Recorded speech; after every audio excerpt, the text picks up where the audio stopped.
Hello and welcome back to the Doctor Who Marathon. I'm your host McEdam, and today we're going to be talking about the 13th Doctor novel, Combat Magics, written by Steve Cole. This is the last in a trilogy of books, which we have talked about. Nothing really connected them story-wise. They were just three stories that were published during the start of the 13th Doctor era, with the writers actually having very little information to go off on basing our 13th Doctor, with only really the script of the first episode. They weren't even allowed to know that the Doctor was female until after, before the final published things. They had to change the he's to hers and stuff like that. So very interesting. So this is the novel. I must say, the covers on these are by Lee Binden, who's a phenomenal Doctor Who Photoshop-ish artist. I don't know what the technical term, virtual artist, I don't know what the term is. He did the covers for all three, and though I think The Good Doctor is probably his best, this one is my favourite. Just the colours of it just really work. It's much more simple compared to the other three, but just there's something about that always just like, it's very nice. I really, really like it. Whilst we're talking about the novel, we will also be talking about the audio book, which I also bought, read by Mandip Gill, who played Yasmin Khan in the TV series. So it's finally, we have one of the actors from the show reading the novel. This is something which, though it's not a complaint per se, Dan Starkey and I can't remember who read The Good Doctor, but those two were great actors, but they weren't in the series, and you do kind of felt this dissonance. And yeah, I was, Dan Starkey was a Sontaran, but he had nothing to do with the 13th Doctor era until much later on. But anyway, Mandip Gill is finally reading one. This is the longest one, with being over 6 hours, and that's all I gotta say. We'll talk about the novel, and then we'll talk about the audio book beforehand, and we'll get onto my feelings about how the audio book portrays the novel itself. Now, taking the audio drama for a second, the audio book, out of the picture for a second. A lot of people always ask me when I talk about these books and novels and audio dramas and stuff, is it immersive? Can you read this book? Can you listen to that audio drama? Again, we're going to tackle about that later, but can you read this book and picture yourself in the 13th Doctor era? Can you imagine it being started with the 13th Doctor intro? Could you imagine our actors playing these roles? Could you imagine the camera angles and the production of it set up like that? It's something which a lot of people are very passionate about, and it's something I really as well admire when we do outside expanded media, when it tries to make you feel like you're still in that era kind of thing.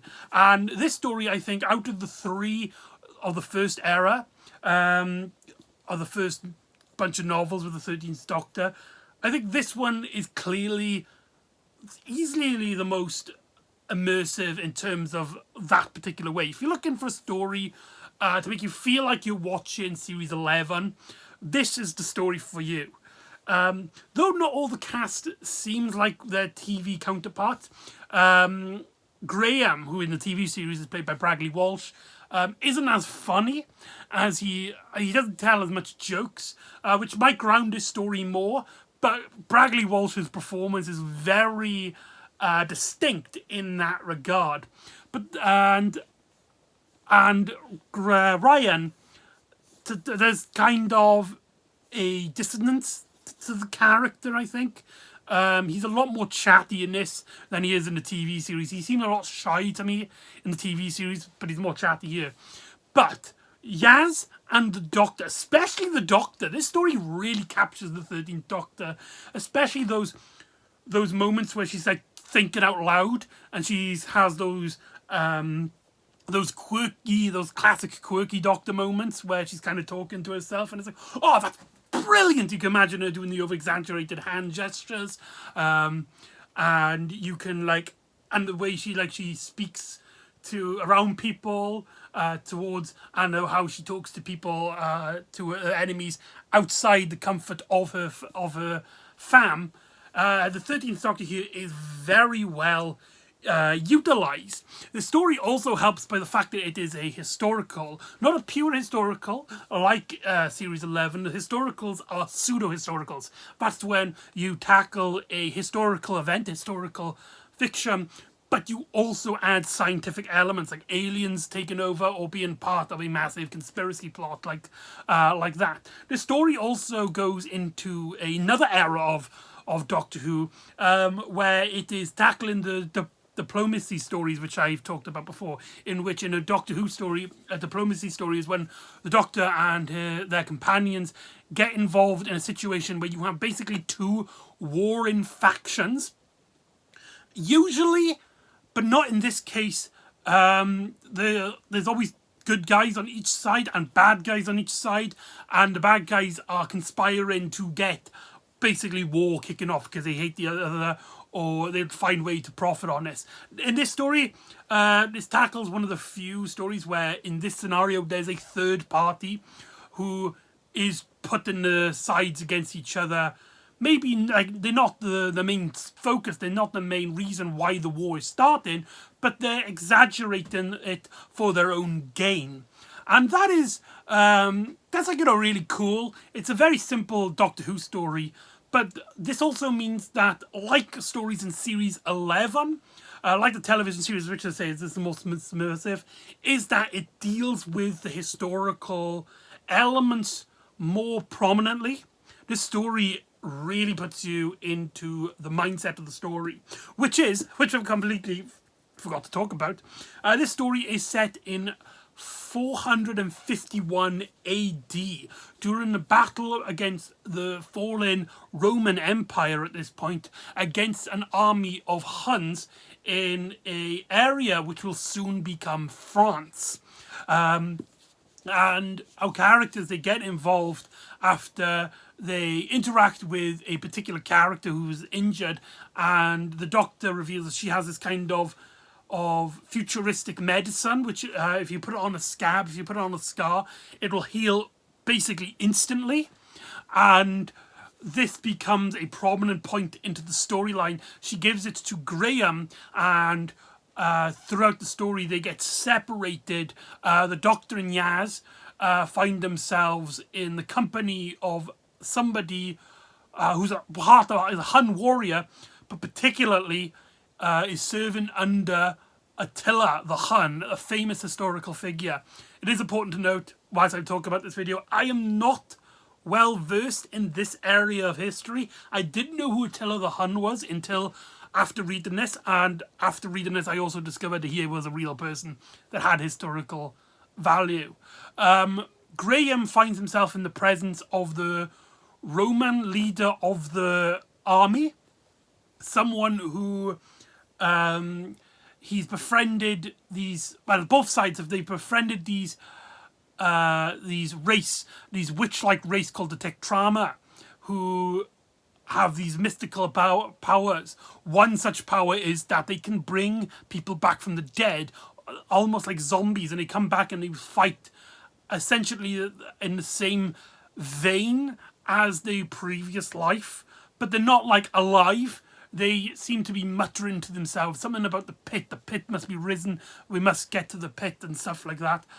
So they're essentially zombies, but they still have the same, their target is specifically towards the enemy, as well as these giant beast-like creatures called the Strava, who are like these giant werewolves kind of things that are stomping around, but they seem to have no targeting, shall we say. They seem to just strike and fight anyone that like gets in their way, and our characters basically from the Huns and the Romans are trying to get the witches to basically give them more favors to fight each other in the war, as well as the Romans trying to get a group of people called the Visigoths, who are real people, real people in history, and the Roman leader tries to get Graham to use his medicine so that he can heal the king of the Visigoths and get a favour so that they will fight with the Huns, the fight against the Huns. All the while Ryan befriends a woman who's part of the Legion of Smoke, a sort of underground cult. I don't actually know what they are. They seem to be in favour of the Romans. However, this particular lady that the story refers to as Liz, but like her actual name is like a Romanish name. She actually knows who the Doctor is. She knows about the TARDIS. She knows about like historical events in which the Doctor's appeared in. Doesn't know like who actually the Doctor is in terms of incarnation, because she talks about these events which actually happened in the series. It was very strange just reading this novel, and then all of a sudden, the fires of Pompeii, or the fires of Vulcan, depending on which version of those events you're talking about, and the Romans, they get referenced. It's very bizarre. It's very strange, but I love it. Like, out of nowhere, it just starts becoming like cannon fodder, but it fits in terms of the narrative of the story, and it helps Liz basically come in and be a scientific element to the story in terms of she can listen to our characters, the Doctor, Yaz, Graham, and Ryan, and hear the these scientific elements, these scientific mambo jumbo, and not be overwhelmed by it, not constantly going, I don't understand your words, we just have to do something, like a lot of stories set around this period usually do. But no, in this story, surprisingly, because of the Trama's influence on the people, as well as learning about a event where a spacecraft crashed in Africa in the past, these two warring factions are actually highly advanced, having a sort of Roman version of a telephone, a communication device, as well as having some sort of laser gun, as well as having some sort of root, weed, crops, which can heal soldiers quickly. Not quickly enough as the Doctor's medicine, but does quicker than a usual healing process goes. And one thing I really like about the story is the world building here. The story takes our characters off into different directions right off the bat, really early on in the story. And we do learn about this historical event. We do learn this world. I really love how one of the Doctor's best friends in this story is Attila's, the Hun's horse, Bittermane. And like she like treats it as if like it's a human being, and the story never brings up like how weird this is or how silly and ridiculous this is. Like, all the other characters kind of like play along with it as well. Not play along with it as a thing, as in like, and they also treat this horse as if like it's a very important person. At one point, to save the horse's life, because it's not part of this war, the Doctor lets Bittermane go, and after a sort of a little adventure, a little encounter, Yaz has this moment where she's reflecting and she remembers Bittermane and hopes that he is safe and well. That's like, come on, that's just really sweet, and it really fits the series 11 aesthetic of like, it's kind of like silly stuff. But like the entire story takes it like seriously. I absolutely love it. That's exactly what I'm here for. All the supporting characters are great here. No supporting character, even minor characters, like the Roman emperor. He's basically this scumbag to basically try and prove that Graham's medicine works. He gets his slave and cuts his arm, and basically in front of Graham asks him to like heal it, potentially letting his slave bleed out to death. And the slave then like quickly like is like, okay, I've served my master well. I enjoyed his company. I've enjoyed his poetry at one point. It mentions at one point.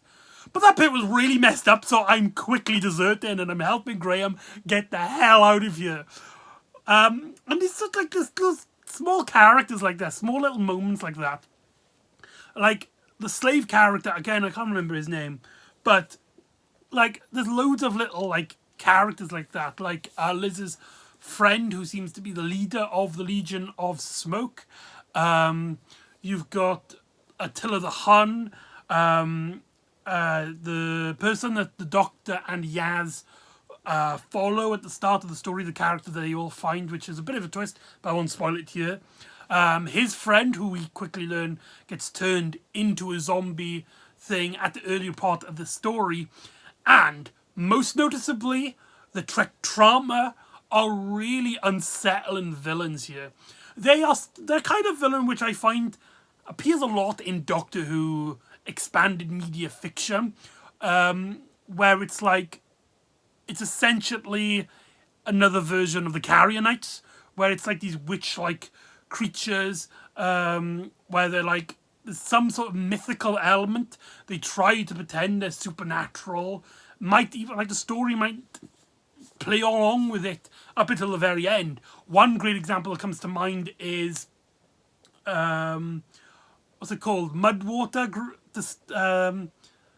The one with the hag in the Torchwood novel. I can't remember what it's called. Smoke in the Water or something like that. That kind of element of villain appears here. But the story does a very great job at setting up the villain, and describing it with this creepy grin, and the atmosphere that the story brings to them is very well settled. The villain's like motivation is kind of one-noted, where it's literally just bad guys. They need essentially this war because they feed off the energy of death and destruction and fear, mainly fear. And the Doctor gives them a like referendum. It's like, right, I can help you find the new life swords where nobody gets hurt. And then they're just like, yeah, but we like killing people. It's fun. So they are kind of one note, but the story makes it up for it by having them being really great, unsettling. Also, to more emphasize how series 11 this story feels, the villains are kind of one note in that regard. Like, the historicals are mainly interesting because of the historical elements, not particularly the pseudo-historical, the sci-fi elements. In the series 11 run, Demons of the Punjab, the weakest part was easily the aliens. The Rosa, though the villain does kind of work for the story, is one note and might have been better without him in it. Like, all the series 11's historicals suffer from the fact that they would have been greater stories if they were just pure historicals. And I feel like the story would be the same. This story would have been better if it was a pure historical. I mean, we didn't need a villain. It's a bloodbath, a war, a historical event where you just have people dying and bloody. There's already drama there. You didn't need to add sci-fi elements, but the drama here are really greatly utilized in terms of setting up the atmosphere, giving a presence into the narrative when they appear, and there's just full of dread, and there's the fact that all hope seems lost for our characters, especially the warring factors. It's like each army has an entire army because they basically have an army of the dead, and they worship them essentially. It's only a matter of time before the dead outnumber the living, and they will come for their reckoning.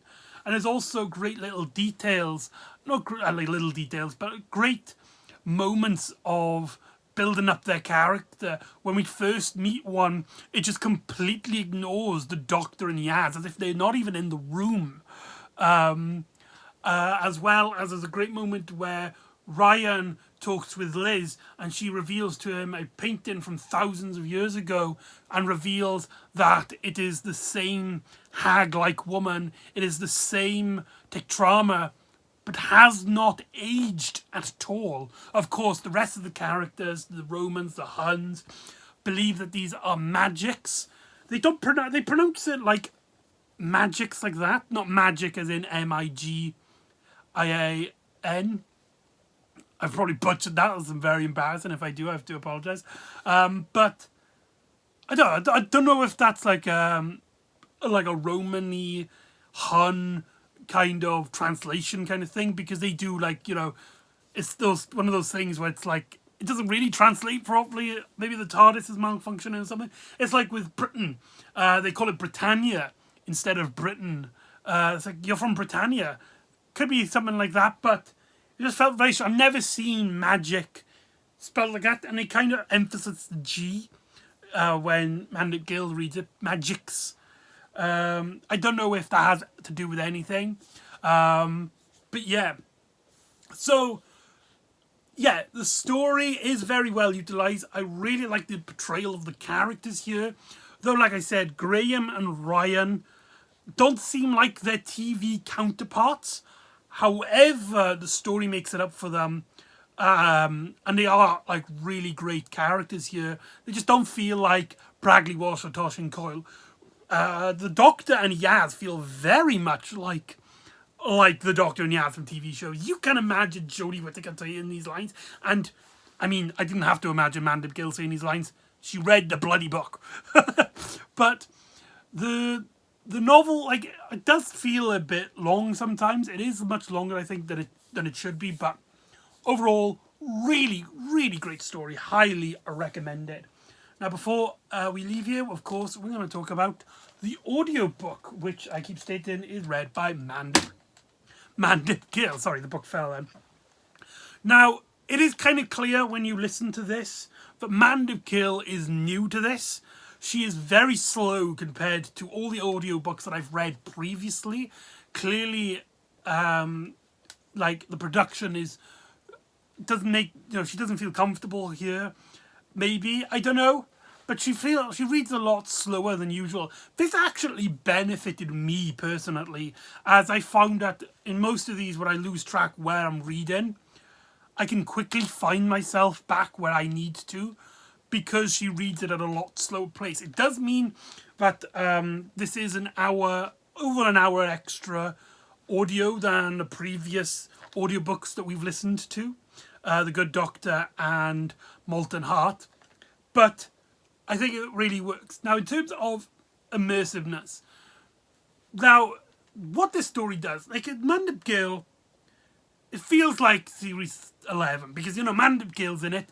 When she's voicing Yaz, it's Yaz. And it feels like Yaz is talking to the audience and she's reading out the narrative herself. But she does something really strange here, I find. I don't know if she was told to do this, or whether it was a creative decision, or maybe she just didn't feel comfortable doing an audiobook. But usually when you have character or audiobooks, they'll try and impersonate the television actors. Like, Dan Starkey tried to impersonate each of the TV characters, whether he got their likenesses or not. He does. You can feel he's trying, and you can feel he tries to pick up the mannerisms, the speed, the voice of it. Mandip Gill does not do that. Not a criticism towards her. It's just a very.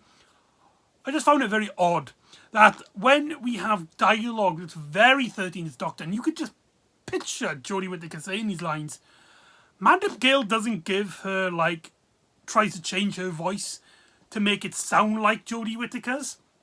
She makes it just like her voice, as if, like, all the parts, all the TV parts anyway, were portrayed by her. I'm not saying that is the case.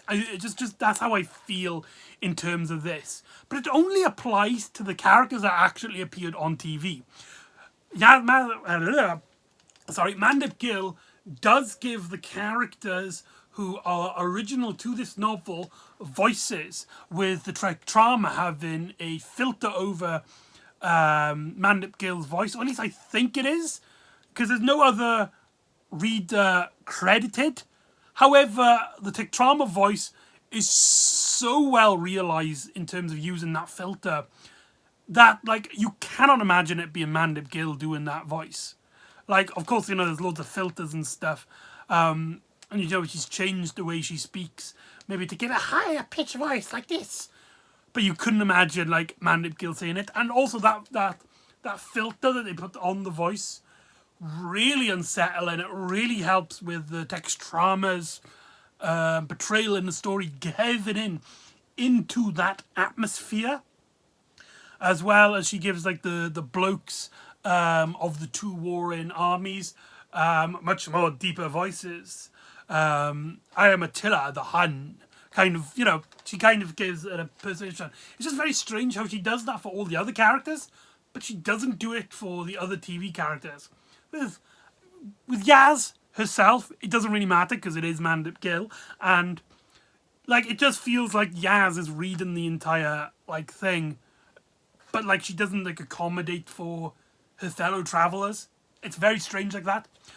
One thing as well I want to note, this audio book, in terms of the CD, the actual physical copies, does something really bugged me when I listened to this. In previous audiobooks that we've talked about, the chapters will end. The CDs will end at a chapter's end. So saying now the first disc has 3 chapters, it'll end when the 3rd chapter ends. But for some reason, I think it was from disc 1 to disc 2, and disc 4 to disc 5. I think there's another one as well, but I can't remember where. Has it so that 2 audio tracks for the last bit of the chapter are on the next disc. So disc 1 ended, like, about halfway into chapter 3. So you got to re-listen to the start of disc 2 to finish chapter 3.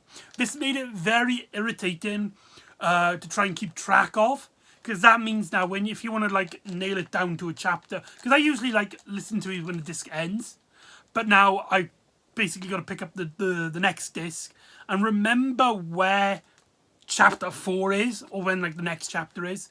I did find that a very frustrating experience, but I guess because this was a lot longer, because Mandip Gill read it a bit slower than her predecessors on these audiobooks, there's not much space to play with, so the production team decided, right, we'll just have to do it like that.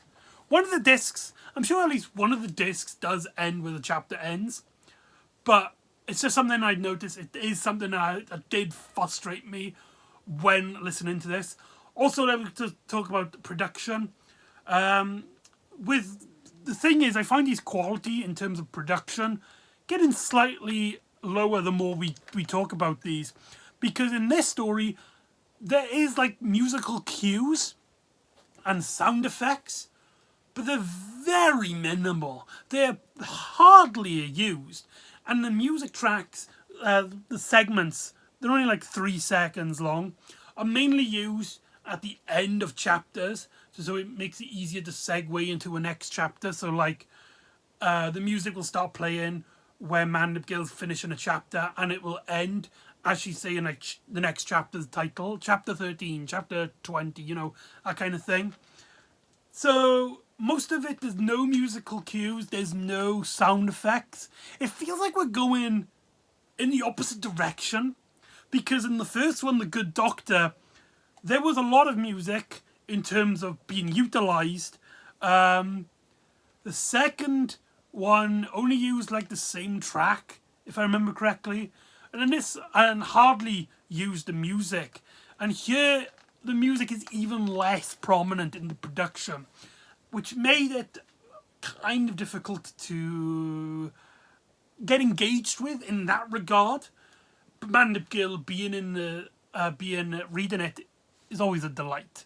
But like I said, you can kind of feel she's kind of not used to it, having a slower reading pace. I feel like having a better production here, having more music, having more sound effects. Maybe when you hear the armies riding, you can hear, like, horses and people shouting in the background, like a medieval war in the background, sound effects. That would have helped. Or, like, when the Tiktrama, you have these sci-fi effects. But no, it doesn't, which is kind of frustrating. The story, the production doesn't help Bandit Gill, if that makes sense. Does that make sense? That probably doesn't. But yeah, so the audiobook, in a way, it's 50-50. It does make you feel like you're in the 13th Doctor era, in the fact that Mandip Gill's reading it, and she does a fantastic job at giving all the new characters personality and flavour in their voice. And like I said, the Tick Trauma's voice filter over their voice really well utilises and really gives them a presence. But the fact that she doesn't give her fellow characters, her fellow television characters, the main characters, the same treatment, it's very odd.